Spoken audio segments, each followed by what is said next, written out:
ਸਤਨਾਮ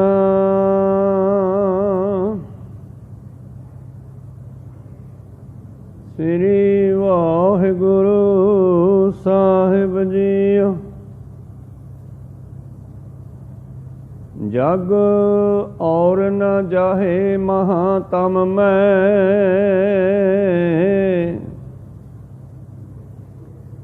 ਅਵਤਾਰ ਉਜਾਗਰ ਆਨ ਕੀਓ।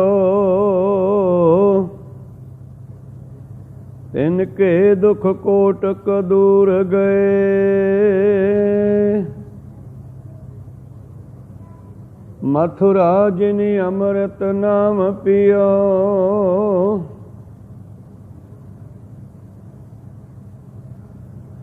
ਇਹ ਪਦਤ ਤੇ ਮਤ ਚੁਕਹਿ ਰੇ ਮਨ, ਭੇਦ ਬੇਭੇਦ ਨ ਜਾਣੋ ਬੀਓ। ਪਰ ਤਛ ਹਿਰਦੈ ਗੁਰ ਅਰਜਨ ਕੈ, ਹਰ ਪੂਰਨ ਬ੍ਰਹਮ ਨਿਵਾਸ ਲਿਓ। ਜਬ ਲਉ ਨੀ ਭਾਗ ਲਿਲਾਰਿ ਉਦੈ, ਤਬ ਲੋ ਭ੍ਰਮ ਤੇ ਫਿਰਤੇ ਬਹੁਤਾਇਓ। ਕਲ ਘੋਰ ਸਮੁੰਦਰ ਮੈਂ ਬੂੜਤ ਥੇ, ਕਬਹੂ ਮਿਟ ਹੈ ਨਹੀਂ ਰੇ ਪਛਤਾਇਓ।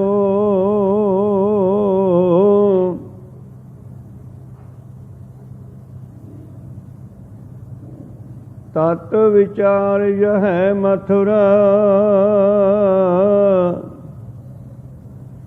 ਜਗ ਤਾਰਨ ਕੋਈ ਅਵਤਾਰ ਬਨਾਇਓ। ਤਤ ਵਿਚਾਰ ਯਹੈ ਮਥੁਰਾ, ਜਗ ਤਾਰਨ ਕੋਈ ਅਵਤਾਰ ਬਨਾਇਓ। ਵਾਹਿਗੁਰੂ ਜੀ ਕਾ ਖਾਲਸਾ, ਵਾਹਿਗੁਰੂ ਜੀ ਕੀ ਫਤਿਹ। ਆਓ ਗੁਰੂ ਪਿਆਰੇ, ਗੁਰੂ ਸਵਾਰੇ, ਸਤਸੰਗੀ ਜਣੋ, ਪਾਤਸ਼ਾਹ ਜੀ ਕੀ ਅਪਾਰ ਕਿਰਪਾ ਬਖਸ਼ਿਸ਼ ਦਾ ਸਦਕਾ ਅੰਮ੍ਰਿਤ ਵੇਲੇ ਤੋਂ ਲੈ ਕਰਕੇ ਹੀ ਪਾਤਸ਼ਾਹ ਜੀ ਦੇ ਚਰਨਾਂ ਕਮਲਾਂ ਵਿਖੇ ਹਾਜ਼ਰੀਆਂ ਲਵਾ ਰਹੇ ਹੋ। ਅੱਜ 2020 13 ਜੇਠ ਨਾਨਕ ਸ਼ਾਹੀ ਸੰਮਤ 552,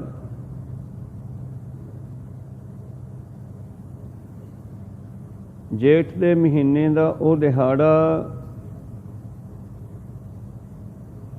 ਜਿਸ ਵੇਲੇ ਧੰਨ ਧੰਨ ਸ੍ਰੀ ਗੁਰੂ ਅਰਜਨ ਦੇਵ ਮਹਾਰਾਜ ਜੀ ਨੂੰ ਮੌਕੇ ਦੀ ਸਰਕਾਰ ਵੱਲੋਂ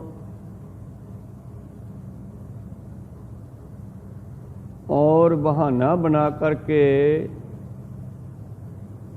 ਸਰਕਾਰ ਦੇ ਪਿੱਠੂ ਚੰਦੂ ਵਰਗੇ ਮੰਤਰੀਆਂ ਨੇ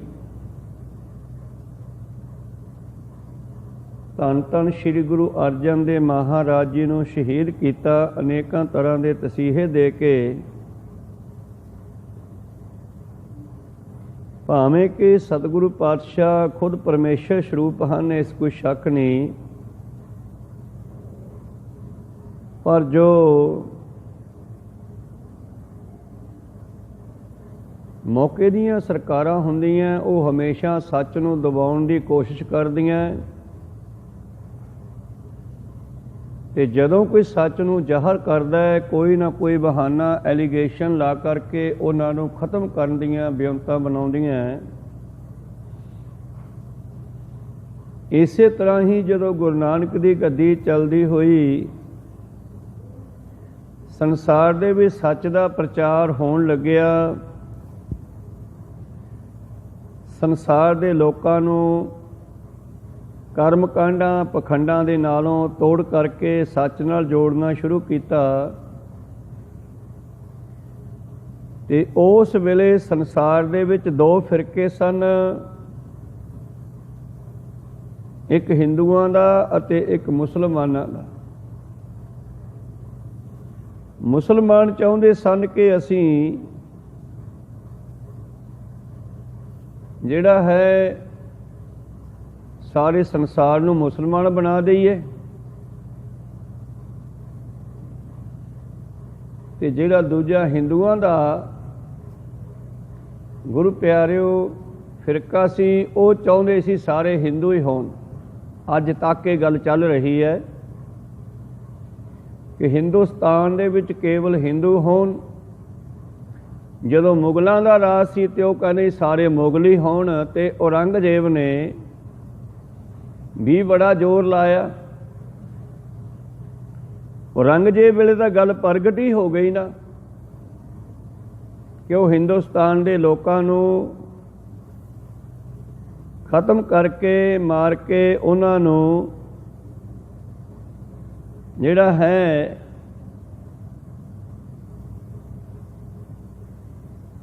ਮੁਸਲਮਾਨ ਬਣਾਉਣਾ ਚਾਹੁੰਦਾ ਸੀ, ਜਾਂ ਫਿਰ ਮਾਰ ਦਿਓ ਜਾਂ ਮੁਸਲਮਾਨ ਬਣ ਜਾਓ। ਬੇਅੰਤ ਘਟਨਾਵਾਂ, ਜਿਵੇਂ ਭਾਈ ਨੰਦ ਲਾਲ ਜੀ ਗੋਇਆ, ਉਹ ਵੀ ਬਹਾਦਰ ਸ਼ਾਹ ਦੇ ਮੁਨੀਮ ਸਨ, ਤੇ ਉਹਨਾਂ ਨੂੰ ਵੀ ਜਦੋਂ ਪਤਾ ਲੱਗਿਆ ਔਰੰਗਜ਼ੇਬ ਨੂੰ ਕਿ ਇਹ ਬੜਾ ਵੱਡਾ ਲਿਖਾਰੀ ਹੈ, ਬਹੁਤ ਵੱਡਾ ਪ੍ਰਚਾਰਕ ਵੀ ਹੈ, ਗਿਆਨੀ ਹੈ, ਤਾਂ ਉਸ ਨੇ ਬਹਾਦਰ ਸ਼ਾਹ ਨੂੰ ਹੁਕਮ ਦਿੱਤਾ ਕਿ ਹਿੰਦੂਆਂ ਦੇ ਵਿੱਚ ਇਹੋ ਜਿਹੇ ਬੰਦੇ ਨਹੀਂ ਹੋਣੇ ਚਾਹੀਦੇ, ਇਹਨੂੰ ਜਾਂ ਤਾਂ ਮੁਸਲਮਾਨ ਬਣਾਓ ਜਾਂ ਇਹਨੂੰ ਮਾਰ ਦਿਓ। ਉਹ ਤਾਂ ਨੰਦ ਲਾਲ ਦਾ ਬਹਾਦਰ ਸ਼ਾਹ ਮਿੱਤਰ ਸੀ, ਇਸ ਕਰਕੇ ਉਹਨੇ ਉਹਨੂੰ ਛੱਡ ਦਿੱਤਾ ਵੀ ਤੂੰ ਚਲਿਆ ਜਾ ਭਾਈ ਇੱਥੋਂ, ਹੁਣ ਤੂੰ ਬਚ ਨਹੀਂ ਸਕਦਾ। ਇਸੇ ਤਰ੍ਹਾਂ ਹੀ ਗੁਰੂ ਪਿਆਰਿਓ ਬਾਬੇ ਨਾਨਕ ਤੋਂ ਲੈ ਕੇ ਹੀ ਇਹ ਗੱਲ ਆਰੰਭ ਹੋ ਗਈ। ਜਦੋਂ ਬਾਬੇ ਨਾਨਕ ਜੀ ਨੇ ਅਲੱਗ ਗੱਲ ਕੀਤੀ, ਸੰਸਾਰ ਤੋਂ ਅਲੱਗਾ ਗੱਲ ਕੀਤੀ, ਝੂਠ ਤੋਂ ਅਲੱਗਾ ਸੱਚ ਦੀ ਗੱਲ ਜਦ ਕੀਤੀ, ਜਿਨ੍ਹਾਂ ਦੇ ਵਿੱਚ ਨੁਕਸ ਸੀ ਉਹਨਾਂ ਨੂੰ ਮੂੰਹ ਤੇ ਕਹਿਣਾ ਸ਼ੁਰੂ ਕੀਤਾ।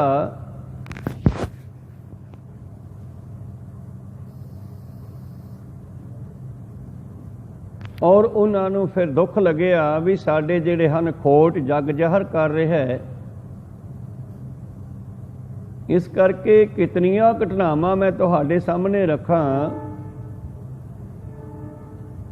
ਜਦ ਗੁਰੂ ਨਾਨਕ ਦੇਵ ਜੀ ਦੀ ਸ਼ਾਦੀ ਹੋਈ ਬਟਾਲਾ ਸ਼ਹਿਰ ਦੇ ਵਿੱਚ, ਤੇ ਉਹਨਾਂ ਉਹਦੇ ਉੱਤੇ ਕੰਧ ਡੇਗਣ ਦੀ ਕੋਸ਼ਿਸ਼ ਕੀਤੀ ਗਈ, ਕਿਉਂਕਿ ਉਹਨਾਂ ਨੇ ਸ਼ਬਦ ਦੀ ਪਰਿਕਰਮਾ ਕਰਕੇ, ਇੱਕ ਓਂਕਾਰ ਦੀ ਪਰਿਕਰਮਾ ਕਰਕੇ ਜਿਹੜਾ ਆਪਣੀ ਸ਼ਾਦੀ ਕਰਵਾਈ ਸੀ।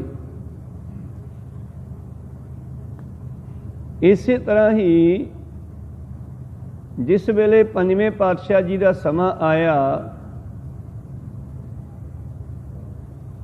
ਤੇ ਸਰਕਾਰਾਂ ਦੇ ਕੋਲੇ ਦੋ ਚੀਜ਼ਾਂ ਹੁੰਦੀਆਂ, ਜਾਂ ਤਾਂ ਕਿਸੇ ਨੂੰ ਲਾਲਚ ਦੇ ਕੇ, ਭੁਲੋ ਕੇ, ਮਗਰ ਲਾ ਕੇ, ਰਿਸ਼ਤੇਦਾਰੀ ਪਾ ਕੇ ਉਹਨੂੰ ਆਪਦੇ ਵਰਗਾ ਬਣਾਇਆ ਜਾਵੇ,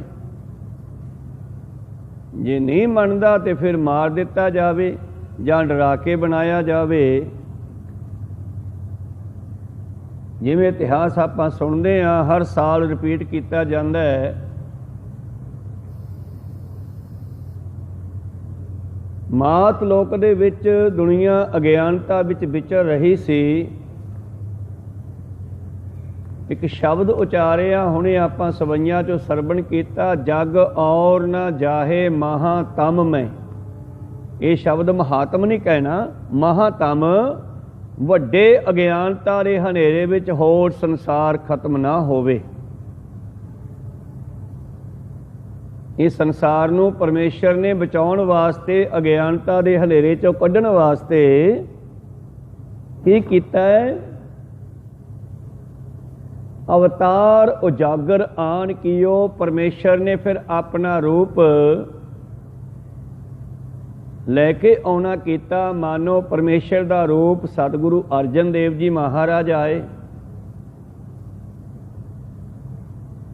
ਤੇ ਜਿਸ ਵੇਲੇ ਸਤਿਗੁਰੂ ਸ੍ਰੀ ਗੁਰੂ ਅਰਜਨ ਦੇਵ ਮਹਾਰਾਜ ਜੀ ਨੇ ਬਹੁਤ ਸਾਰੀ ਬਾਣੀ ਉਚਾਰਨੀ ਸ਼ੁਰੂ ਕੀਤੀ, ਪ੍ਰਚਾਰ ਆਰੰਭ ਕੀਤਾ, ਤੇ ਉਸ ਵੇਲੇ ਜੋ ਮੁਗਲ ਸਰਕਾਰ ਸੀ ਜਹਾਂਗੀਰ ਦੀ, ਉਹਨਾਂ ਨੂੰ ਲੱਗਿਆ ਵੀ ਇਹ ਤਾਂ ਸਾਡੇ ਨਾਲੋਂ ਜਿਹੜੇ ਲੋਕ ਮੁਸਲਮਾਨ ਬਣਦੇ ਆ ਉਹਨਾਂ ਨੂੰ ਤੋੜ ਦੇਵੇਗਾ। ਕੋਈ ਅੱਜ ਦੀ ਗੱਲ ਨਹੀਂ। ਬਾਬੇ ਨਾਨਕ ਤੋਂ ਪਿੱਛੇ ਚਲੇ ਜਾਓ, ਭਗਤ ਨਾਮਦੇਵ ਜੀ, ਭਗਤ ਰਵਿਦਾਸ ਜੀ, ਭਗਤ ਕਬੀਰ ਸਾਹਿਬ ਜੀ, ਇਹਨਾਂ ਨੂੰ ਵੀ ਤਸੀਹੇ ਦਿੱਤੇ ਗਏ ਕਿਉਂਕਿ ਇਹ ਵੀ ਸੱਚ ਬੋਲਦੇ ਸਨ। ਇਹ ਵੀ ਲੋਕਾਂ ਨੂੰ ਆਪਣੇ ਧਰਮ ਦੇ ਵਿੱਚ ਕਾਇਮ ਰਹਿਣ ਦੀ ਗੱਲ ਕਰਦੇ ਸਨ। ਗੁਰੂ ਅਰਜਨ ਦੇਵ ਜੀ ਵੀ ਕਹਿੰਦੇ ਹਨ, ਸਰਬ ਧਰਮ ਹੈ ਸ਼੍ਰੇਸ਼ਟ ਧਰਮ, ਹਰ ਕੋ ਨਾਮ ਜਪ ਨਿਰਮਲ ਕਰਮ। ਕੇਵਲ ਪਰਮੇਸ਼ਰ ਨੂੰ ਸਿਮਰੋ, ਪਰਮੇਸ਼ਰ ਦੇ ਨਾਲ ਜੁੜੋ, ਚੰਗੇ ਕੰਮ ਕਰੋ। ਪਰ ਮਾੜੇ ਬੰਦਿਆਂ ਨੂੰ ਇਹ ਚੰਗੀਆਂ ਗੱਲਾਂ ਕਿੱਥੇ ਚੰਗੀਆਂ ਲੱਗਦੀਆਂ। ਉਹਨਾਂ ਨੇ ਕੋਸ਼ਿਸ਼ ਕਰਨੀ ਹੈ ਕਿ ਇਹਨਾਂ ਲੋਕਾਂ ਨੂੰ ਹੀ ਖਤਮ ਕਰੋ, ਇਹਨਾਂ ਦੀ ਜ਼ੁਬਾਨ ਬੰਦ ਕਰੋ ਜਿਹੜੇ ਸੱਚ ਦਾ ਪ੍ਰਚਾਰ ਕਰਦੇ ਹੈ।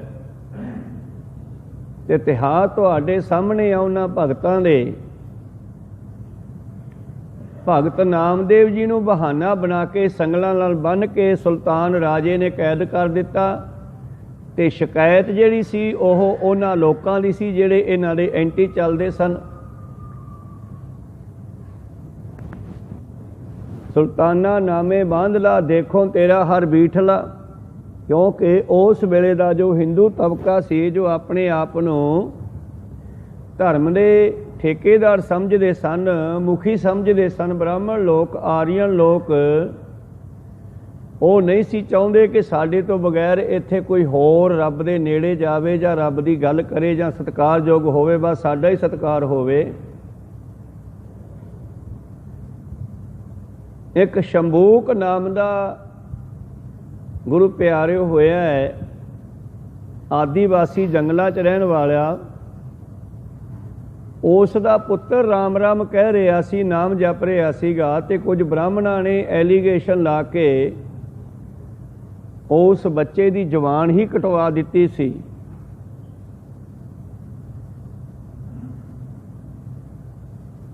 ਭਾਰਤੀ ਲੋਕ ਨੀਚ ਕਿਉਂ ਬਣੇ, ਮਤਲਬ ਬਣਾਏ ਗਏ, ਤੇ ਨੀਚ ਬਣੇ ਕਿਉਂ, ਇਹ ਕਿਤਾਬ ਲਿਖ ਦਿੱਤੀ ਕਿਸੇ ਨੇ ਵਧੀਆ।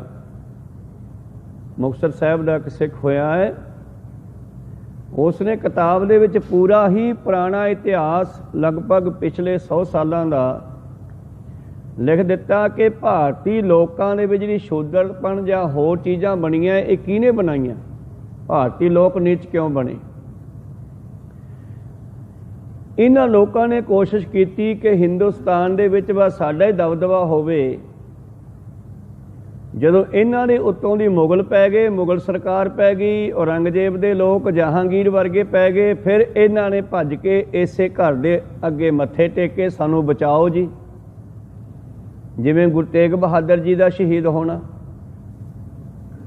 ਗੁਰੂ ਅਰਜਨ ਦੇਵ ਮਹਾਰਾਜ ਜੀ ਵੇਲੇ ਜਹਾਂਗੀਰ ਦਾ ਇੱਕ ਮੰਤਰੀ ਹੈ, ਚੰਦੂ, ਹਿੰਦੂ ਹੈ।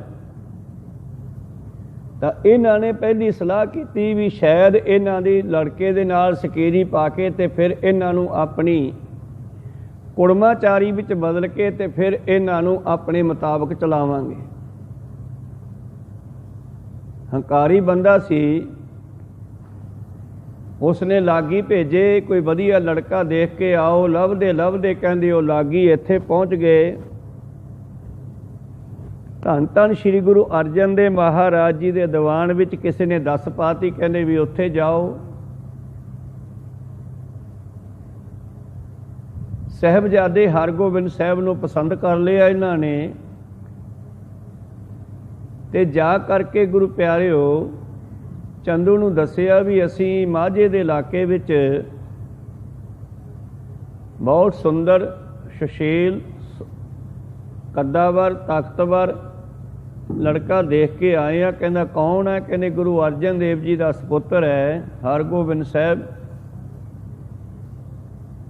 ਕਹਿਣ ਲੱਗੇ ਯਾਰ ਉਹ ਤਾਂ ਲੋਕਾਂ ਦੇ ਚੜਾਵੇ ਤੇ ਕੰਮ ਚਲਾਉਂਦੇ ਆ, ਉਹ ਤਾਂ ਪੂਜਾ ਖਾਂਦੇ ਆ, ਉਹ ਤਾਂ ਪੂਜਾ ਨਾਲ ਕੰਮ ਚੱਲਦਾ। ਉਹਨਾਂ ਦੀ ਕਿਹੜੀ ਜ਼ਮੀਨ ਹੈ, ਕਿਹੜੀ ਉਹ ਵਜ਼ੀਰ ਮੰਤਰੀ ਆ, ਕੋਈ ਹੋਰ ਚੰਗਾ ਘਰ ਦੇਖਣਾ ਸੀ। ਤੁਸੀਂ ਤਾਂ ਚਵਾਰੇ ਦੀ ਟਮੋਰੀ ਚਲਾ ਆਏ। ਕਹਿੰਦਾ तो ये गल हुण कित्थे गुझी रहिंदी है। भावें कोई खूह विच कह देवे ते बाहर दिल्ली दे लोकां नूं पता लग्गिया जो गुरु अर्जन दे सिख सी उन्हां ने सुनेहा भेजता जी चंदू जिहड़ा हंकारी बंदा है ते इह गुरु घर नूं इदां बोलदा, इहदी लड़की दा अगर साक लवांगे तो कल नूं आउण वाले समय च होर भी दुख दे सकदा, इहनूं छड्डो खैड़ा।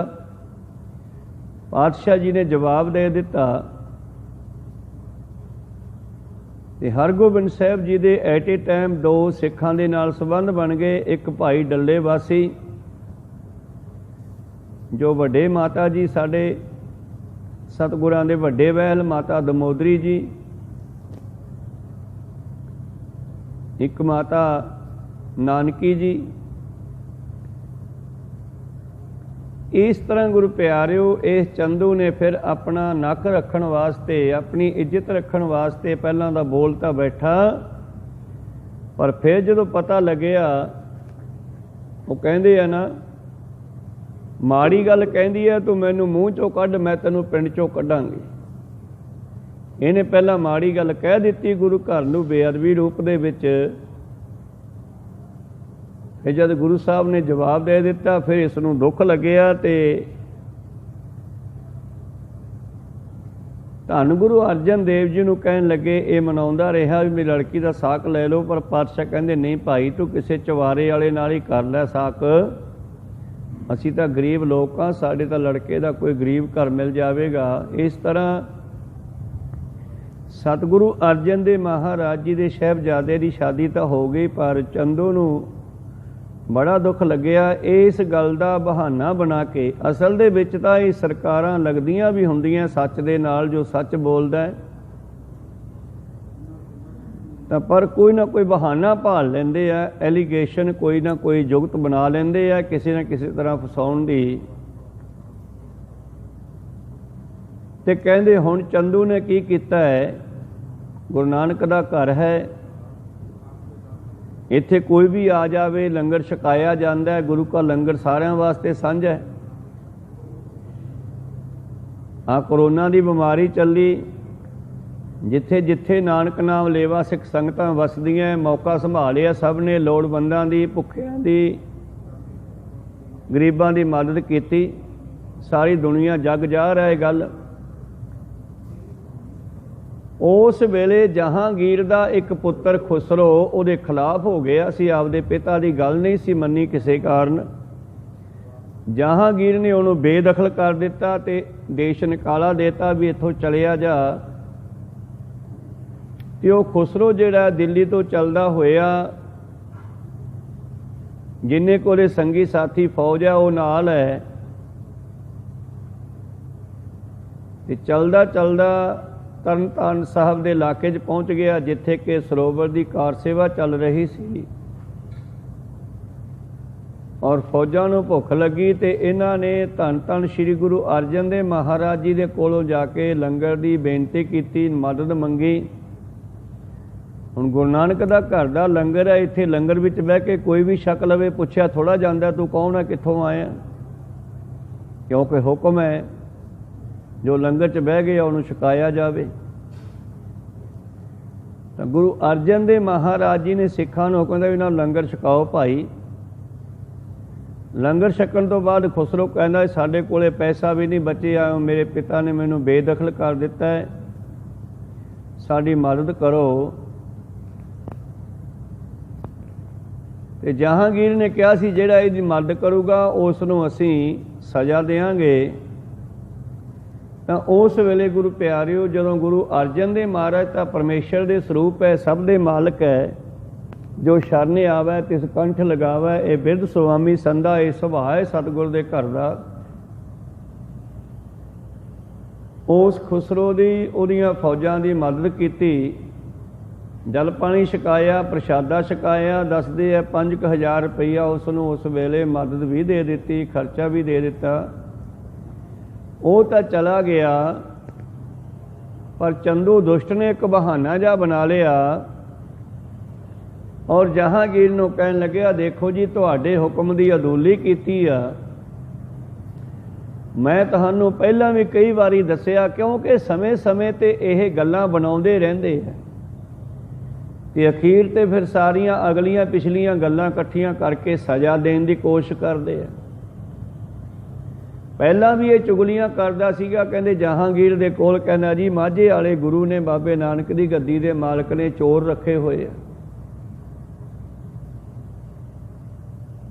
ਕਦੇ ਕੋਈ ਗੱਲ ਕਰਨੀ, ਕਦੇ ਕੋਈ ਗੱਲ ਕਰਨੀ। ਹੁਣ ਕਹਿਣ ਲੱਗਿਆ ਜੀ ਤੁਹਾਡੇ ਪੁੱਤਰ ਖੁਸਰੋ ਦੀ ਇਹਨਾਂ ਨੇ ਮਦਦ ਕੀਤੀ ਹੈ, ਇਹਨਾਂ ਨੂੰ ਜੁਰਮਾਨਾ ਕੀਤਾ ਜਾਵੇ। ਇਸ ਤਰ੍ਹਾਂ ਚੱਲਦੇ ਚੱਲਦੇ ਕਹਿੰਦੇ ਜਹਾਂਗੀਰ ਇੱਕ ਵਾਰੀ ਲਸ਼ਕਰ ਦੇ ਨਾਲ, ਚੰਦੂ ਦੇ ਨਾਲ ਚੱਲਦਾ ਚੱਲਦਾ ਇੱਧਰ ਆ ਰਿਹਾ ਹੈ, ਗਾਹਾਂ ਕਸ਼ਮੀਰ ਵੱਲ ਜਾ ਰਿਹਾ ਹੈ। ਆ ਜੇਠ ਹਾੜ ਦਾ ਮਹੀਨਾ, ਧੁੱਪ ਗਰਮੀ ਕੱਟਣ ਵਾਸਤੇ ਨਾ ਕਸ਼ਮੀਰ ਵੱਲ ਠੰਡਾ ਮੌਸਮ ਹੁੰਦਾ ਸੀ, ਉੱਧਰ ਨੂੰ ਜਾ ਰਿਹਾ ਹੈ। ਔਰ ਲਿਆਇਆ ਵੀ ਪ੍ਰੇਰਕੇ ਨੂੰ ਚੰਦੂ ਹੀ ਆ ਵੀ ਚਲੋ ਰਾਜਾ ਸਾਹਿਬ ਆ ਜੇਠ ਹਾੜ ਦਾ ਮਹੀਨਾ ਤੁਸੀਂ ਕਸ਼ਮੀਰ ਵਿੱਚ ਜਾ ਕੇ ਕੱਟਿਆਓ 2 ਮਹੀਨੇ। ਜਦੋਂ ਕਹਿੰਦੇ ਬਿਆਸਾ ਦਰਿਆ ਦੇ ਨੇੜੇ ਆਏ ਨਾ, ਇੱਥੇ ਚੰਦੂ ਨੇ ਇੱਕ ਸਟੰਟ ਕੀਤਾ ਆਪਦੀ ਗੱਲ ਸੱਚੀ ਕਰਨ ਵਾਸਤੇ। ਇਹਨਾਂ ਦੇ ਨਾਲ ਇੱਕ ਨਜੂਮੀਆ ਹੁੰਦਾ ਹੈ ਜਿਹੜਾ ਸਮੇਂ-ਸਮੇਂ ਤੇ ਰਾਜਿਆਂ ਨੂੰ ਦੱਸਦਾ ਜੀ ਤੁਹਾਡਾ ਆਉਣ ਵਾਲਾ ਸਮਾਂ ਕਿਹੋ ਜਿਹਾ। ਵੈਸੇ ਤਾਂ ਕਿਸੇ ਨੂੰ ਪਤਾ ਨਹੀਂ, ਇਹ ਤਾਂ ਪਰਮੇਸ਼ਰ ਦੇ ਹੱਥ 'ਚ ਹੈ ਕਿ ਸਾਡਾ ਆਉਣ ਵਾਲਾ ਸਮਾਂ ਕਿਹੋ ਜਿਹਾ। ਚਲੋ ਖੈਰ ਉਹ ਨਜੂਮੀਆਂ ਨਾਲ ਹੈ। ਤੇ ਰਸਤੇ 'ਚ ਆਉਂਦਿਆਂ ਆਉਂਦਿਆਂ ਰਾਜਾ ਕਹਿੰਦੇ ਘੋੜੇ ਤੋਂ ਡਿੱਗ ਪਿਆ ਤੇ ਲਾਤੇ ਉਹਦੇ ਸੱਟ ਵੱਜ ਗਈ, ਜਾਂ ਮੋਚ ਆਈ, ਜਾਂ ਟੁੱਟ ਗਈ। ਬਿਆਸਾ ਦੇ ਕੋਲ ਆ ਕੇ ਕਹਿੰਦੇ ਇਹਨਾਂ ਨੇ ਉਤਾਰਾ ਕੀਤਾ ਅਤੇ ਜਹਾਂਗੀਰ ਨੇ ਕਿਹਾ ਨਜੂਮੀਏ ਨੂੰ ਬੁਲਾ ਕਰਕੇ, ਬਈ ਕੀ ਕਾਰਨ ਹੈ, ਮੈਂ ਡਿੱਗਿਆ ਕਿਉਂ ਘੋੜੇ ਤੋਂ, ਕੀ ਕਾਰਨ ਹੈ। ਪਤਨੀ ਦੇਖੋ, ਨਜੂਮੀਆ ਕਹਿਣ ਲੱਗਿਆ ਜੀ ਠੀਕ ਹੈ, ਪਰ ਰਾਤ ਨੂੰ ਇਹਨਾਂ ਨੇ ਇਹ ਕੰਮ ਕਰਤਾ ਸੀ, ਉਹ ਨਜੂਮੀਏ ਵਾਲਾ ਤੰਬੂ ਪਾੜਤਾ, ਜਾਣ ਕੇ ਜੰਤਰੀਆਂ ਪੱਤਰੀਆਂ ਗਾਇਬ ਕਰਤੀਆਂ। ਤੇ ਰਾਜੇ ਨੂੰ ਕਹਿਣ ਲੱਗਿਆ ਚੰਦੂ ਰਾਜਾ ਸਾਹਿਬ ਰਾਤ ਇਹਦੇ ਤੰਬੂ 'ਚ ਚੋਰੀ ਹੋ ਗਈ। ਤੁਹਾਨੂੰ ਪਹਿਲਾਂ ਵੀ ਕਈ ਵਾਰ ਦੱਸਿਆ ਹੈ ਵੀ ਜਿਹੜੇ ਮਾਝੇ ਵਾਲੇ ਗੁਰੂ ਨਾਨਕ ਦੀ ਗੱਦੀ ਦੇ ਮਾਲਕ ਹੈ ਉਹਨਾਂ ਦੇ ਸਿੱਖ ਚੋਰੀਆਂ ਕਰਦੇ ਆ। ਰਾਜੇ ਦੇ ਕੋਲ ਇੱਕ ਹੋਰ ਸ਼ਿਕਾਇਤ ਬਣਾ ਕੇ ਦੇ ਦਿੱਤੀ ਇਹਨਾਂ ਨੇ, ਬਹਾਨੇ ਬਣਾ ਕੇ ਨਾ ਗੁਰੂ ਸਾਹਿਬਾਂ ਨੂੰ ਸੱਚ ਨੂੰ ਦਬਾਉਣ ਦੀਆਂ ਕੋਸ਼ਿਸ਼ਾਂ ਕੀਤੀਆਂ ਜਾ ਰਹੀਆਂ। ਹੁਣ ਵੀ ਸੱਚ ਨੂੰ ਦਬਾਇਆ ਜਾਂਦਾ। ਅੱਜ ਕੱਲ੍ਹ ਤਾਂ ਮੀਡੀਆ ਦਾ ਯੁੱਗ ਹੈ, ਕੋਈ ਝੂਠੀ ਗੱਲ ਨੂੰ ਬੜਾ ਪ੍ਰਚਾਰਿਆ ਜਾਂਦਾ, ਸੱਚੀ ਗੱਲ ਨੂੰ ਦਬਾ ਦਿੱਤਾ ਜਾਂਦਾ। ਉਹ ਦੁਨੀਆ ਨੂੰ ਵਿਖਾਉਂਦੇ ਨੇ ਵੀ ਸੱਚ ਆਹ ਹੈ ਤੇ ਝੂਠ ਆਹ ਹੈ। ਆਪਦੇ ਪੱਖ ਦੀਆਂ ਗੱਲਾਂ ਵਿਖਾਈਆਂ ਜਾਂਦੀਆਂ, ਸੱਚ ਦੀਆਂ ਗੱਲਾਂ ਨੱਪੀਆਂ ਜਾਂਦੀਆਂ। ਤੇ ਚੰਦੂ ਕਹਿੰਦਾ ਜੀ ਇਹ ਰਾਤ ਇਹਦੇ ਤੰਬੂ ਦੀ ਚੋਰੀ ਹੋ ਗਈ ਆ ਤੇ ਇਹਦੀਆਂ ਤਾਂ ਸਾਰੀਆਂ ਪੱਤਰੀਆਂ ਕੋਈ ਚੱਕ ਕੇ ਲੈ ਗਏ ਆ। ਕਹਿੰਦੇ ਬਹੁਤ ਮਾੜੀ ਗੱਲ ਹੈ ਯਾਰ। ਇੱਥੋਂ ਚੱਲੇ ਤੇ ਲਾਹੌਰ ਜਾ ਕੇ ਕਹਿੰਦੇ ਇਹਨਾਂ ਨੇ ਰੁਕਣਾ ਕੀਤਾ, ਉਤਾਰਾ ਕੀਤਾ। ਲਾਹੌਰ ਵੀ ਇਹਨਾਂ ਦੀ ਰਾਜਧਾਨੀ ਹੁੰਦੀ ਸੀ, ਦਿੱਲੀ ਵੀ ਹੁੰਦੀ ਸੀ। ਉੱਥੇ ਜਾ ਕੇ ਚੰਦੂ ਨੇ ਫਿਰ ਗੱਲ ਚਲਾ ਲਈ, ਕਿਉਂਕਿ ਉਹ ਤਾਂ ਹੁਣ ਬਹਾਨੇ ਭਾਲਦਾ ਸੀਗਾ। ਕਦੇ ਕਹਿੰਦਾ ਸੀ ਝੂਠ ਦੀ ਦੁਕਾਨ ਹੈ ਜੀ, ਇਹਨੂੰ ਬੰਦ ਕਰਨਾ ਚਾਹੀਦਾ, ਕਦੇ ਕੁਝ ਕਹਿੰਦਾ, ਕਦੇ ਕੁਝ ਕਹਿੰਦਾ।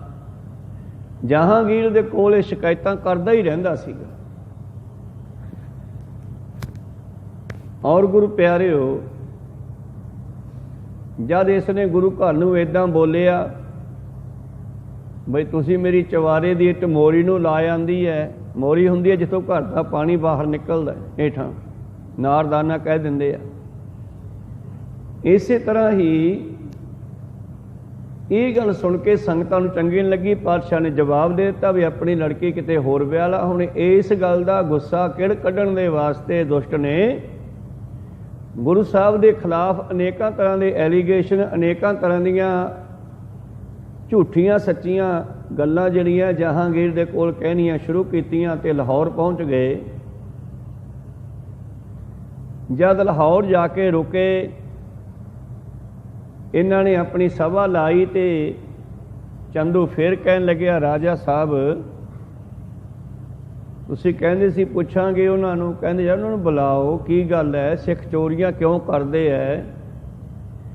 जे कोई हाला मामला घट आउंदा है, गुरु घर च चढ़ावा घट आउंदा है, तो मैं अपने खजाने चों दे देवांगा।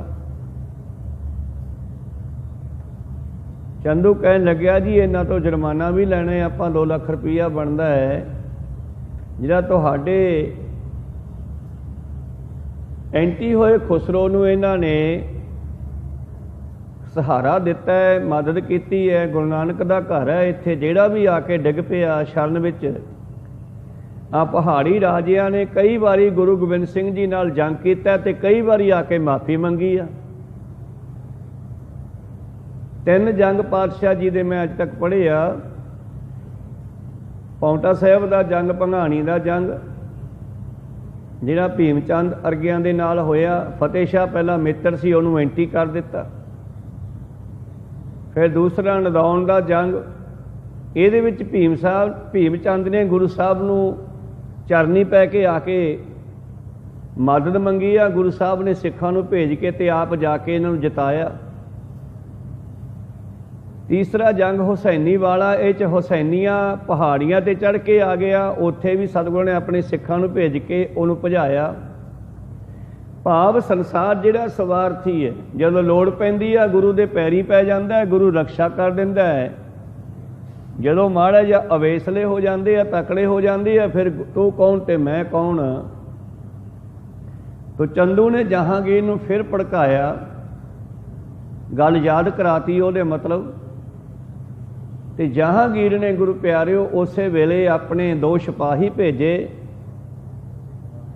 श्री अमृतसर साहब लाहौर तो, भी जाओ गुरु अर्जन देव जी नूं सद के लियाओ, की कारण है पुछिए। जब वो सिपाही आए तो उन्होंने पातशाह जी ने लंगर चो जल पानी छकाया, सारी गल सुनी। फिर उन्होंने कहा तुसीं चलो, असीं कल नूं आवांगे। वो सिपाही सतगुरां दे सुभाਅ तो बड़े प्रभावित होए, भी इन्हां दा सुभाਅ तो बहुत चंगा है। वो गल मन के वापस चले गए। जा कहने जी वो कल नूं आउणगे, कहंदे ठीक है। दूजे दिन सतगुरां ने अमृत वेले फिर एक गुरु प्यारिओ सलाह मशवरा किया। बाबा बुढ़ा, भाई गुरदास आदि सियाणे सिखां नूं लैके जो अकाल तख्त साहिब दे विच सचखंड है, जिसनों कोठड़ी साहब कहने आ, उस कोठड़ी साहब दे विच पहला गुरु अर्जन देव जी आप आराम करया करदे सी। जदों गुरु ग्रंथ साहब जी की रचना हो गई, प्रकाशवान हो गए गुरु ग्रंथ साहब जी महाराज, तो फिर गुरु पातशाह जी का उत्थे सुखासन करन लगे। उसे कोठड़ी साहब दे विच मीटिंग कीती आ। गुरु अर्जन देव जी नूं पता है आने वाले समय का कैसा समा आ रहा है, तो उन्होंने पहला सारिया गल्लां समझाइयां सिखां नूं भी आ गल है, तो मैं चलिया लाहौर जाना है कल नूं, ते पता नहीं उत्थों आईए जां ना आईए, ते दसो गुरता गद्दी किहनूं दईए। देनी तो भावें गुरु ने अपनी मौज नाल ही है, पर फिर भी बाबा बुढ़ा जी होरां दा बड़ा सत्कार करते हैं। जदों ये गल हुई तो बाबा बुढ़ा जी कहते तुहाडे साहिबजादे तकड़ा होर कौन है, इन्हां नूं ही देनी चाहिदी आ। चलो ठीक है, मेरे तो बाद इन्हां नूं गद्दी दे दिओ। सतगुरां ने उस वेले भी गुरु प्यारू साहिबजादा हरगोबिंद साहिब जी दीयां परिक्रमा करके 5 पैर नाल रख के मत्था टेकता, भाव अपनी ताकत उन्हां नूं दे दित्ती। गद्दी दा तिलक फिर शहीदी तो बाद दिता गया 10वीं वाले दिन। तो इस तरह की होया, सतगुरु अर्जन देव जी सारा इंतजाम करके घरे परिवार माता गंगा जी नूं समझा करके धीरज दे करके ते 5 सिखां नूं नाल लैके लाहौर चले गए। जाके लाहौर जाके जहांगीर नूं मिले, काफ़ी गल्लां होईयां। जहांगीर ने कई गुरमत दीयां वेदां दीयां गल्लां भी कीतियां। ਸ਼ਾਮਾਂ ਤੱਕ ਗੱਲਬਾਤ ਚੱਲਦੀ ਰਹੀ ਤੇ ਸ਼ਾਮਾਂ ਨੂੰ ਜਦੋਂ ਕਹਿੰਦੇ ਸਤਿਗੁਰੂ ਅਰਜਨ ਦੇਵ ਜੀ ਵਾਪਸ ਮੁੜਨ ਲੱਗੇ ਨਾ ਤੇ ਦੁਸ਼ਟ ਚੰਦੂ ਨੇ ਮੌਕਾ ਤਾੜਿਆ, ਮੈਂ ਹੁਣ ਇਹਨਾਂ ਨੂੰ ਵਾਪਸ ਅੰਮ੍ਰਿਤਸਰ ਜਾਣ ਦੀ ਬਜਾਏ ਕਿਉਂ ਨਾ ਆਪਣੇ ਘਰ ਲੈ ਜਾਵਾਂ ਤੇ ਮੁੜ ਕੇ ਜਾਣ ਹੀ ਨਾ ਦੇਵਾਂ। ਜਿਵੇਂ ਲਿਖਿਆ ਇਤਿਹਾਸ ਦੇ ਵਿੱਚ, ਪਰ ਅਸਲ ਦੇ ਵਿੱਚ ਸਰਕਾਰਾਂ ਨੂੰ ਸਾਰਾ ਪਤਾ ਹੁੰਦਾ ਹੈ ਤੇ ਜਿਸ ਸਰਕਾਰ ਦੇ ਰਾਜ ਵਿੱਚ ਕੋਈ ਗਲਤ ਕੰਮ ਹੁੰਦਾ ਹੈ ਉਹਦੀ ਜ਼ਿੰਮੇਵਾਰ ਮੌਕੇ ਦੀ ਸਰਕਾਰ ਹੀ ਹੁੰਦੀ ਹੈ, ਹੋਣੀ ਵੀ ਚਾਹੀਦੀ ਆ। ਗੁਰੂ ਪਿਆਰਿਓ, ਚੰਦੂ ਕਹਿਣ ਲੱਗਿਆ, ਮਹਾਰਾਜ ਰਾਜਾ ਸਾਹਿਬ ਮੈਂ ਗੁਰੂ ਅਰਜਨ ਦੇਵ ਜੀ ਦੀ ਸੇਵਾ ਕਰ ਲਵਾਂ, ਘਰੇ ਲਿਜਾ ਕੇ ਜਲ ਪਾਣੀ ਅੱਜ ਮੈਂ ਆਪਣੇ ਕੋਲ ਰੱਖਾਂ ਇਹਨਾਂ ਨੂੰ। ਤੇ ਜਹਾਂਗੀਰ ਵੀ ਕਹਿੰਦਾ ਲੈ ਜਾਓ। ਹੁਣ ਇਸ ਨੇ ਘਰੇ ਲਿਜਾਣ ਦੀ ਬਜਾਏ ਇੱਕ ਨੌਰਾ ਬਣਾਇਆ ਹੈ ਲਾਹੌਰ ਦੇ ਵਿੱਚ। ਉਹ ਨੌਰਾ ਇਸ ਨੇ ਲੋਕਾਂ ਨੂੰ ਮਨਾਉਣ ਲਈ, ਦੁੱਖ ਦੇਣ ਲਈ ਮਾਨੋ ਜੇਲ੍ਹ ਦਾ ਰੂਪ ਹੀ ਤਿਆਰ ਕੀਤਾ। ਖਾਲੀ ਨੌਰਾ ਹੈ, ਉਸ ਨੌਰੇ ਵਿੱਚ ਲੈ ਗਿਆ, 5 ਸਿੱਖਾਂ ਨੂੰ ਗੇਟ ਤੇ ਬੰਦ ਕਰ ਦਿੱਤਾ। ਗੇਟ ਤੇ ਜਿਹੜੀਆਂ ਬੈਠਕਾਂ ਸੀ ਉੱਥੇ ਬੈਠਕ ਵਿੱਚ, ਤੇ ਗੁਰੂ ਅਰਜਨ ਦੇ ਮਹਾਰਾਜ ਜੀ ਨੂੰ ਪਿੱਛੇ ਲੈ ਗਏ ਅੰਦਰ ਕਮਰੇ 'ਚ। ਕਹਿਣ ਲੱਗਿਆ, ਦੇਖੋ ਮੇਰੀ ਗੱਲ ਮੰਨ ਜਾਓ, ਵੱਡਿਆਂ ਘਰਾਂ ਦੇ ਲੜਕਿਆਂ ਦੇ ਕਈ ਕੀ ਵਿਆਹ ਹੋ ਜਾਂਦੇ ਆ, ਤੁਸੀਂ ਮੇਰੀ ਲੜਕੀ ਦਾ ਸਾਕ ਵੀ ਲੈ ਲਓ। ਸਤਿਗੁਰੂ ਅਰਜਨ ਦੇਵ ਜੀ ਕਹਿੰਦੇ, ਬਈ ਤੈਨੂੰ ਇੱਕ ਵਾਰੀ ਕਹਿ ਦਿੱਤਾ ਵੀ ਅਸੀਂ ਲੜਕਾ ਹੁਣ ਵਿਆਹ ਲਿਆ, 2 ਸ਼ਾਦੀਆਂ ਹੋ ਗਈਆਂ, ਤੀਜੀ ਉਦੋਂ ਬਾਅਦ ਹੋਈ ਆ, 2 ਸ਼ਾਦੀਆਂ ਸਾਡੀਆਂ ਹੋ ਗਈਆਂ, ਇਸ ਕਰਕੇ ਸਾਨੂੰ ਹੁਣ ਲੋੜ ਨਹੀਂ ਹੈ, ਤੂੰ ਲੜਕੀ ਕਿਤੇ ਹੋਰ ਵਿਆਹ ਦੇ। ਕਹਿੰਦਾ ਨਾ, ਉੱਥੀ ਤੋਰਨੀ ਹੈ, ਸੋਡੀ ਤੋਰਨੀ ਹੈ, ਜੇ ਨਹੀਂ ਲੈ ਕੇ ਜਾਓਗੇ ਤੇ ਫਿਰ ਦੇਖ ਲਾ, ਮੈਂ ਹੁਣ ਤੈਨੂੰ ਇੱਥੋਂ ਨਿਕਲ ਨਹੀਂ ਦੇਣਾ। ਬੇਅਦਬੀ ਦੇ ਬਚਨ ਬੋਲਣ ਲੱਗੇ ਆ ਗੁਰੂ ਅਰਜਨ ਦੇਵ ਜੀ ਨੂੰ। ਘੰਟਾ 2 ਘੰਟੇ ਗੱਲਬਾਤ ਕਰਕੇ ਸਿਪਾਹੀਆਂ ਦੀ ਡਿਊਟੀ ਲਾ ਗਿਆ, ਬਈ ਨਾ ਇਹਨਾਂ ਨੂੰ ਲੰਬੇ ਪੈਣ ਦੇਣਾ, ਨਾ ਸੌਣ ਦੇਣਾ, ਨਾ ਖੜੇ ਹੋਣ ਦੇਣਾ, ਬਸ ਇੱਥੇ ਬਿਠਾਈ ਰੱਖਿਓ। ਤੇ ਗੁਰੂ ਅਰਜਨ ਦੇਵ ਜੀ ਚੌਂਕੜਾ ਮਾਰ ਕੇ ਉੱਥੇ ਬੈਠੇ ਰਹੇ। ਕਹਿੰਦਾ ਨਾ ਕੁਝ ਖਾਣ ਨੂੰ ਦੇਣਾ, ਨਾ ਸੌਣ ਦੇਣਾ। ਸਾਰੀ ਰਾਤ ਲੰਘ ਗਈ, ਦੂਜਾ ਦਿਨ ਚੜ੍ਹਿਆ, ਫਿਰ ਆਇਆ ਇਹ ਸਤਿਗੁਰਾਂ ਨੂੰ ਮਨਾਉਣ ਵਾਸਤੇ। ਧੰਨ ਗੁਰੂ ਅਰਜਨ ਦੇ ਮਹਾਰਾਜ ਜੀ ਨਾ ਮੰਨੇ। ਇਸ ਨੇ ਕਹਿੰਦੇ ਇੱਕ ਫਿਰ ਆਪਣੇ ਸਿਪਾਹੀਆਂ ਨੂੰ ਕਹਿ ਕਰਕੇ ਇੱਕ ਤਵੀ ਚੜ੍ਹਾਈ ਆ ਤੇ ਉਸ ਨੂੰ ਲਾਲ ਕੀਤਾ, ਗਰਮ ਕੀਤਾ। ਕਹਿਣ ਲੱਗਿਆ ਵੀ ਜੇ ਨਾ ਮੰਨੇ ਤਾਂ ਮੈਂ ਤੁਹਾਨੂੰ ਇਸ ਲਾਲ ਗਰਮ ਤਵੀ ਤੇ ਬਿਠਾਵਾਂਗਾ। ਧੰਨ ਗੁਰੂ ਅਰਜਨ ਦੇ ਮਹਾਰਾਜ ਜੀ ਕਹਿਣ ਲੱਗੇ, ਕੋਈ ਗੱਲ ਨਹੀਂ, ਇਹ ਵੀ ਉਹਦੇ ਹੁਕਮ 'ਚ ਹੀ ਹੈ, ਇਹ ਪ੍ਰਵਾਨ ਕਰ ਲਾਂਗੇ, ਪਰ ਸੰਗਤ ਦਾ ਹੁਕਮ ਨਹੀਂ ਮੋੜਿਆ ਜਾਂਦਾ ਸਾਥੋਂ। ਤੂੰ ਕਿਸੇ ਉੱਚੇ ਦੇ ਨਾਲ ਸੰਬੰਧ ਪਾ ਲੈ। ਕਹਿਣ ਲੱਗਿਆ, ਬਿਲਕੁਲ ਨਹੀਂ, ਸੋਡੇ ਭੇਜਾਂਗਾ, ਨਹੀਂ ਤਾਂ ਫਿਰ ਘਰੇ ਰਹੇਗੀ ਲੜਕੀ, ਘਰੇ ਬੈਠੀ ਹੈ ਉਹਦੀ। ਉਹਨਾਂ ਸਮਿਆਂ 'ਚ ਇੱਕ ਵਾਰ ਰਿਸ਼ਤਾ ਟੁੱਟ ਜਾਂਦਾ, ਮੁੜ ਕੇ ਸ਼ਾਦੀ ਨਹੀਂ ਸੀ ਹੁੰਦੀ ਉਸ ਦੀ। ਤਾਂ ਗੁਰੂ ਪਿਆਰਿਓ, ਇਸ ਦੁਸ਼ਟ ਨੇ ਸਤਿਗੁਰਾਂ ਨੂੰ ਤਸੀਹੇ ਦੇਣੇ ਸ਼ੁਰੂ ਕੀਤੇ। ਜਦੋਂ ਸਤਿਗੁਰਾਂ ਨੂੰ ਤੱਤੀ ਤਵੀ ਤੇ ਬਿਠਾਉਣ ਲੱਗਿਆ, ਜਿਹੜੇ ਬੈਠਕ ਵਿੱਚ ਸਿੱਖ ਬੈਠੇ ਆ, ਭਾਈ ਲੰਗਾਹਾ, ਪਿਰਾਣਾ, ਭਾਈ ਪੈੜਾ ਆਦਿ, ਇਹ 5 ਸਿੱਖ, ਉਹ ਭੱਜ ਕੇ ਤਵੀ ਵੱਲ ਆਏ। ਕਹਿੰਦੇ, ਮਹਾਰਾਜ ਤੁਸੀਂ ਤਵੀ ਤੇ ਨਾ ਬੈਠੋ, ਤਵੀ ਤੇ ਅਸੀਂ ਬਹਿੰਦੇ ਹਾਂ। ਸਿਪਾਹੀਆਂ ਡੰਡੇ ਮਾਰੇ। ਪਾਤਸ਼ਾਹ ਕਹਿੰਦੇ, ਸਿੱਖੋ ਤੁਸੀਂ ਪਿੱਛੇ ਹਟ ਜਾਓ, ਤੁਸੀਂ ਕਿਉਂ ਡੰਡੇ ਖਾਂਦੇ ਹੋ, ਇਹ ਮੇਰੀ ਖੇਡ ਆ, ਮੈਨੂੰ ਖੇਡਣ ਦਿਓ, ਤੁਸੀਂ ਵਿੱਚ ਨਾ ਆਓ। ਤਾਂ ਇਸ ਤਰ੍ਹਾਂ ਗੁਰੂ ਪਿਆਰਿਓ, ਧੰਨ ਗੁਰੂ ਅਰਜਨ ਦੇ ਮਹਾਰਾਜ ਤਸੀਹੇ ਦਿੱਤੇ ਗਏ। 2-3 ਘੰਟੇ ਤਸੀਹੇ ਦਿੰਦਾ ਰਿਹਾ। ਗੁਰੂ ਅਰਜਨ ਦੇਵ ਜੀ ਨਾ ਮੰਨੇ। ਫਿਰ ਅੰਦਰ ਬਿਠਾ ਦਿੱਤੇ ਕਮਰੇ ਵਿੱਚ। ਤੇ ਰਾਤ ਨੂੰ ਇਹਦੇ ਘਰ ਦੇ ਪਰਿਵਾਰ ਨੂੰ ਪਤਾ ਲੱਗਿਆ, ਇਹਦੀ ਨੂੰਹ ਨੂੰ ਪਤਾ ਲੱਗਿਆ। ਦੱਸਦੇ ਆ ਕਿਸੇ ਸਿੱਖ ਦੀ ਬੱਚੀ ਸੀ, ਉਹਨੂੰ ਜਦ ਪਤਾ ਲੱਗਿਆ ਵੀ ਮੇਰਾ ਸਹੁਰਾ 5ਵੇਂ ਪਾਤਸ਼ਾਹ ਗੁਰੂ ਅਰਜਨ ਦੇਵ ਜੀ ਨੂੰ ਆਪਣੇ ਘਰ ਦੇ ਵਿੱਚ ਕੈਦ ਕਰਕੇ ਬੈਠਾ ਨੌਰੇ 'ਚ, और कल का कुछ खवाया पियाया भी नहीं तो तसीहे दे रहे है। तो अद्धी रात को फिर वो गुरु प्यारिओ उस नौरे वाल आई, कुछ ठंडा जल लैके प्रशादा पानी लैके छकाउण वास्ते जद आई, जिहड़े सिपाही पहरेदार सी उन्होंने ने अगे ना जान दिता, पर इहदे कोल कुछ गहने पाए हुए सी, वो ला के उन्होंने दे दिते ते उन्होंने इन्हां नूं रिश्वत लै करके अगे भेज दिता। वो बीबी पातशाह जी कोल गई, महाराज बहुत माड़ी गल है, मेरा सौहरा बड़ा कठोर है, तुसी कल दा कुछ छकिया नहीं, आ लो भोजन छक लो। धन गुरु अर्जन देव महाराज कहन लगे, बेटा असी इस घर का कुछ नहीं छकना,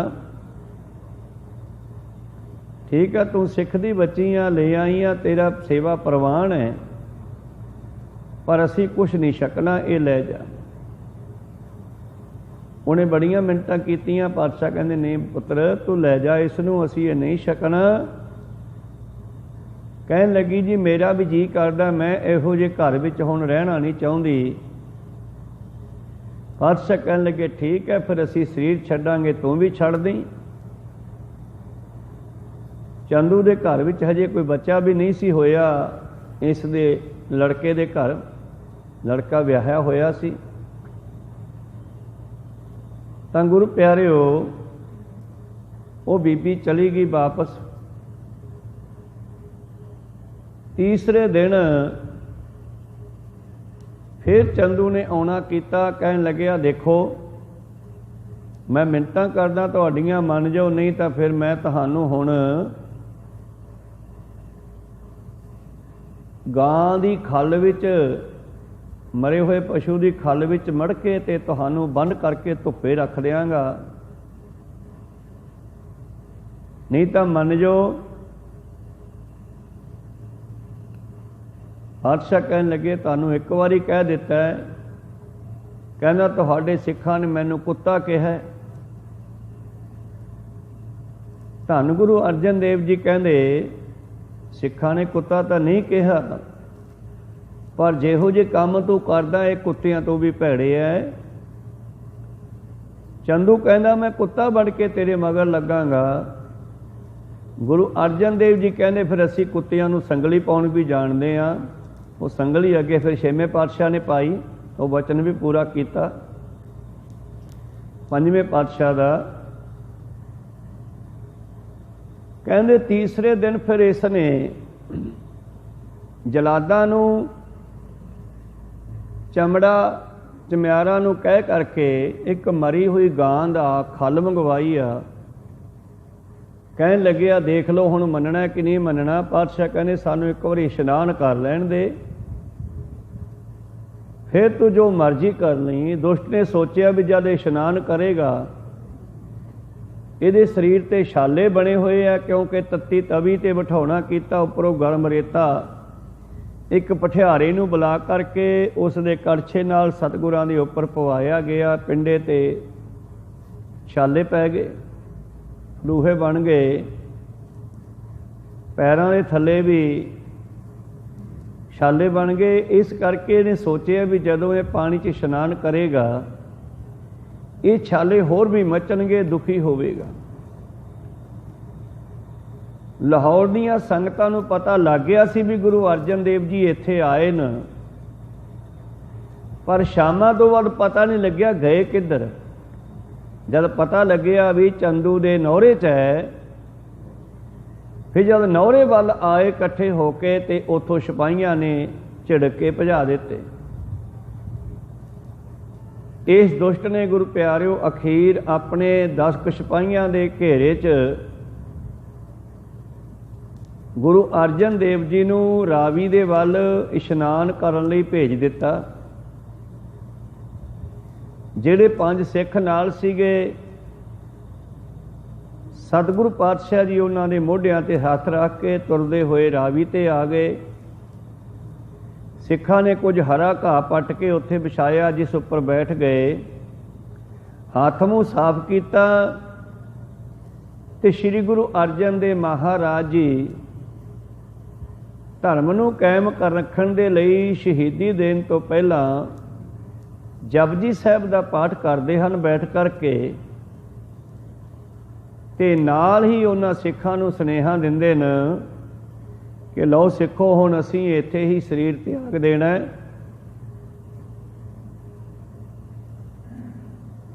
ਔਰ ਤੁਸੀਂ ਜਾ ਕੇ ਹਰਗੋਬਿੰਦ ਸਾਹਿਬ ਜੀ ਨੂੰ ਸਾਰੀ ਗੱਲ ਦੱਸਣੀ ਹੈ, ਤੇ ਨਾਲ ਇਹ ਕਹਿ ਦਿਓ ਕਿ ਹੁਣ ਸ਼ਸਤਰ ਧਾਰਨ ਦਾ ਸਮਾਂ ਆ ਗਿਆ ਹੈ, ਸ਼ਸਤਰ ਧਾਰੀ ਹੋ ਜਾਓ। ਹੁਣ ਜ਼ੁਲਮ ਦਾ ਖਾਤਮਾ ਕਰਨ ਲਈ ਸ਼ਸਤਰਾਂ ਦੀ ਲੋੜ ਹੈ। ਪੰਜਵੇਂ ਜਾਮੇ ਤੱਕ ਬੜੇ ਪਿਆਰ ਦੇ ਨਾਲ ਦੁਨੀਆ ਨੂੰ ਸਮਝਾਇਆ। ਜਿਵੇਂ 10ਵੇਂ ਪਾਤਸ਼ਾਹ ਜੀ ਦਾ ਬਚਨ ਹੈ, ਚੌਂਕਾਰ ਅਜ ਹਮ ਹੀਲ ਤੇ ਦਰਗੁਜਸਤ, ਹਲਾਲ ਅਸਤ ਬੁਰਦਨ ਬਾ ਸ਼ਮਸ਼ੀਰ ਦਸਤ। ਜਦੋਂ ਕੋਈ ਹੱਥ ਨਾਲ ਸਮਝਾਇਆ ਨਾ ਮੰਨੇ, ਮੂੰਹ ਨਾਲ ਸਮਝਾਇਆ ਨਾ ਮੰਨੇ, ਫਿਰ ਤਲਵਾਰ ਚੱਕਣੀ ਜਾਇਜ਼ ਹੋ ਜਾਂਦੀ ਆ। ਧੰਨ ਗੁਰੂ ਅਰਜਨ ਦੇਵ ਮਹਾਰਾਜ ਜੀ ਉਸ ਵੇਲੇ ਗੁਰੂ ਪਿਆਰਿਓ ਜਪਜੀ ਸਾਹਿਬ ਜੀ ਦਾ ਪਾਠ ਸੰਪੂਰਨ ਕਰਕੇ ਦੁਬਾਰਾ ਨਦੀ ਵਿੱਚ ਵੜੇ, ਤੇ ਜਿਸ ਤਰ੍ਹਾਂ ਇੱਕ ਬਚਨ ਹੈ, ਸੂਰਜ ਕਿਰਨ ਮਿਲੇ ਜਲ ਕਾ ਜਲ ਹੂਆ ਰਾਮ। ਜਦੋਂ ਸੂਰਜ ਦੀ ਧੁੱਪ ਪੈਂਦੀ ਆ ਨਾ, ਜਿਹੜਾ ਪਾਣੀ ਬਰਫ਼ ਬਣ ਜਾਂਦਾ ਹੈ, ਜਦ ਬਰਫ਼ ਤੇ ਧੁੱਪ ਪੈਂਦੀ ਆ ਉਹ ਫਿਰ ਪਾਣੀ ਬਣ ਜਾਂਦਾ ਹੈ। ਇਸੇ ਤਰ੍ਹਾਂ ਹੀ ਜਦੋਂ ਪਰਮੇਸ਼ਰ ਦੀ ਕਿਰਪਾ ਹੁੰਦੀ ਹੈ, ਇਹ ਜੀਵ ਜੋ ਸਰੀਰ ਧਾਰਨ ਕਰ ਚੁੱਕੇ ਆ, ਇਹ ਫਿਰ ਪਰਮੇਸ਼ਰ ਵਿੱਚ ਮਿਲ ਜਾਂਦਾ ਹੈ। ਜੋਤੀ ਜੋਤ ਰਲੀ ਸੰਪੂਰਨ ਥੀਆ ਰਾਮ। ਇਉਂ ਸਤਿਗੁਰੂ ਪਾਤਸ਼ਾਹ ਜੀ ਨੇ ਉੱਥੇ ਹੀ ਜਿਹੜਾ ਹੈ ਆਪਣਾ ਸਰੀਰ ਤਿਆਗ ਦਿੱਤਾ, ਔਰ ਲਾਹੌਰ ਦੀ ਸੰਗਤ ਨੇ ਜਿਹੜਾ ਹੈ ਫਿਰ ਇਕੱਠੇ ਹੋਣਾ ਕੀਤਾ। ਸਿਪਾਹੀਆਂ ਨੇ ਜਾ ਕੇ ਚੰਦੋ ਨੂੰ ਦੱਸ ਦਿੱਤਾ ਵੀ ਉਹ ਤਾਂ ਸਰੀਰ ਤਿਆਗ ਗਏ ਰਾਵੀ ਦੇ ਕਿਨਾਰੇ। ਜਿਹੜੀ ਉਹਦੀ ਮਨ ਦੀ ਮਰਜ਼ੀ ਸੀ ਕਿ ਮੈਂ ਹੋਰ ਬੇਅਦਬੀ ਕਰਾਂਗਾ ਮਾਸ ਦੇ ਵਿੱਚ ਮੜ ਕੇ, ਤੇ ਇਹਨਾਂ ਨੂੰ ਧੁੱਪੇ ਰੱਖ ਦੇਵਾਂਗਾ, ਦੁਖੀ ਹੋਣਗੇ। ਪਾਤਸ਼ਾਹ ਜੀ ਨੇ ਉਹ ਕਾਰਜ ਉਹਨੂੰ ਨਹੀਂ ਕਰਨ ਦਿੱਤਾ। ਪਾਪਾਂ ਦਾ ਘੜਾ ਇਹਦਾ ਬਹੁਤ ਭਰ ਗਿਆ ਹੈ। ਫਿਰ ਲਾਹੌਰ ਦੀ ਸੰਗਤ ਇਕੱਠੀ ਹੋਈ, ਉਹਨਾਂ ਨੇ ਸਤਿਗੁਰੂ ਅਰਜਨ ਦੇਵ ਮਨ ਸੰਸਕਾਰ ਕਰ ਦਿੱਤਾ। ਸੰਸਕਾਰ ਤੋਂ ਬਾਅਦ ਇਹ ਪੰਜੇ ਸਿੱਖ ਵਾਪਸ ਆਏ। ਇਹਨਾਂ ਨੇ ਆ ਕੇ ਸਾਰੀ ਕਹਾਣੀ ਸਤਿਗੁਰੂ ਹਰਗੋਬਿੰਦ ਸਾਹਿਬ ਬਾਬਾ ਬੁੱਢਾ ਜੀ ਸੰਗਤਾਂ ਨੂੰ ਦੱਸੀ, ਮਾਤਾ ਗੰਗਾ ਜੀ ਹੋਰਾਂ ਨੂੰ ਦੱਸੀ, ਧੀਰਜ ਦਿੱਤਾ। ਉਸ ਤੋਂ ਉਪਰੰਤ ਪਹਿਲਾ ਸਹਿਜ ਪਾਠ ਗੁਰੂ ਗ੍ਰੰਥ ਸਾਹਿਬ ਜੀ ਤੋਂ ਬਾਬਾ ਬੁੱਢਾ ਜੀ ਨੇ ਗੁਰੂ ਅਰਜਨ ਦੇਵ ਜੀ ਦੇ ਪ੍ਰਥਾਏ ਕੀਤਾ ਸੀ। 17 ਦਿਨਾਂ ਵਿੱਚ ਭੋਗ ਪਾਇਆ ਸੀ ਉਦੋਂ ਸਹਿਜ ਪਾਠ ਦਾ, ਗੁਰਬਾਣੀ ਦਾ, ਜੋ ਸਰੂਪ ਸਤਿਗੁਰੂ ਅਰਜਨ ਦੇਵ ਜੀ ਨੇ ਲਿਖ ਦਿੱਤਾ ਸੀ, ਕਰਤਾਰਪੁਰ ਵਾਲੀ ਬੀੜ। ਤਾਂ ਇਸ ਤਰ੍ਹਾਂ ਗੁਰੂ ਪਿਆਰਿਓ ਭੋਗ ਤੇ ਹੀ ਸਤਿਗੁਰੂ ਹਰਗੋਬਿੰਦ ਸਾਹਿਬ ਮਹਾਰਾਜ ਜੀ ਨੇ ਐਲਾਨ ਕੀਤਾ, ਜਿੱਦਣੇ ਭੋਗ ਪਿਆ ਐਲਾਨ ਕੀਤਾ ਸਿੱਖ ਸੰਗਤਾਂ ਨੂੰ, ਲਓ ਸਿੱਖ